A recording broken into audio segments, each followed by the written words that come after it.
বিরোধী দলকে মৌখিকভাবে ডেপুটি স্পিকার দেওয়ার প্রস্তাবকে উদারতা হিসেবে দেখছে বিএনপি। দলটি মনে করে এই প্রস্তাব জামায়াতের উদারভাবে গ্রহণ করা উচিত। শুক্রবার বিএনপির কার্যালয়ে প্রথমবার নির্বাচিত সংসদ সদস্যদের নিয়ে প্রশিক্ষণ কর্মশালা শেষে একথা বলেন স্বরাষ্ট্রমন্ত্রী সালাউদ্দিন আহমেদ। রাষ্ট্রপতির ভাষণ প্রশ্নে মন্ত্রী জানান, রাষ্ট্রপতি কোনো ব্যক্তি নয়, এটি একটি প্রতিষ্ঠান। সংসদের প্রথম অধিবেশনে রাষ্ট্রপতির ভাষণ দেওয়ার বিধান আছে। আরো জানাচ্ছেন মোহাম্মদ হোসাইন। গ্লিটারের টুইন লেমন ও অ্যান্টিব্যাকটেরিয়াল ফর্মুলা বাসনকে চকচকে জীবাণুমুক্ত করে আমাদের দেয় গ্লিটার গ্যারান্টি। এবারের জাতীয় সংসদ নির্বাচনে সংসদ সদস্যদের 2/3 প্রথমবার যাচ্ছেন সংসদে।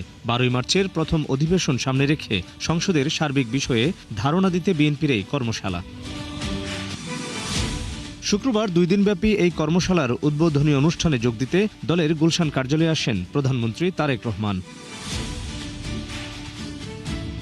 বিরতিতে বেরিয়ে সাংবাদিকদের মুখোমুখি হন বিএনপির স্থায়ী কমিটির সদস্য সালাউদ্দিন আহমেদ। জানান, নতুন সংসদের কাছে জাতির প্রত্যাশা অনেক। ছাত্র গণ অভ্যুত্থানের প্রত্যাশা পূরণে সংসদকে শক্তিশালী করতে এই কর্মশালা।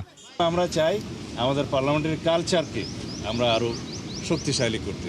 এই পার্লামেন্টারি কালচার এমন হবে না যেগুলো দেখে মানুষ আমাদেরকে ভর্ৎসনা করবে। আমাদের জাতীয় জীবনের ইতিহাসে এই সংসদকে আমরা স্মরণীয় করে রাখতে চাই, যাতে একটা ছাত্র গণ অভ্যুত্থানের মধ্য দিয়ে নতুন প্রত্যাশা যা সৃষ্টি হয়েছে জনমনে, সেই প্রত্যাশা যাতে আমরা পূরণ করতে পারি। কথা বলেন বিরোধী দলকে ডেপুটি স্পিকার ছেড়ে দেয়া এবং প্রথম অধিবেশনে রাষ্ট্রপতির ভাষণ ইস্যুতে। লিখিত প্রস্তাব দেওয়ার মতো কোনো বিধান তো নেই।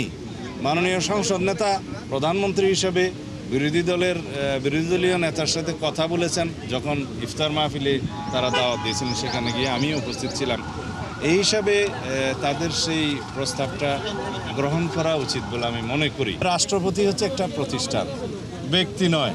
প্রতিষ্ঠান হিসেবে সাংবিধানিকভাবে যা কিছুই আছে, রাষ্ট্রপতি সংসদ অধিবেশনের প্রথমেই ভাষণ দিবেন, সেইটা দেওয়ার বিধান আছে, সংবিধান আছে, রুলস অফ প্রসিডিউরে আছে। সুতরাং সেই মতে আমরা যাব। শনিবার বিকেল 4:30টায় চট্টগ্রাম, কুমিল্লা, সিলেট বিভাগের সংসদ সদস্যদের প্রশিক্ষণের মধ্য দিয়ে শেষ হবে 2 দিনব্যাপী এই কর্মশালা। মোহাম্মদ হোসাইন, 71, ঢাকা।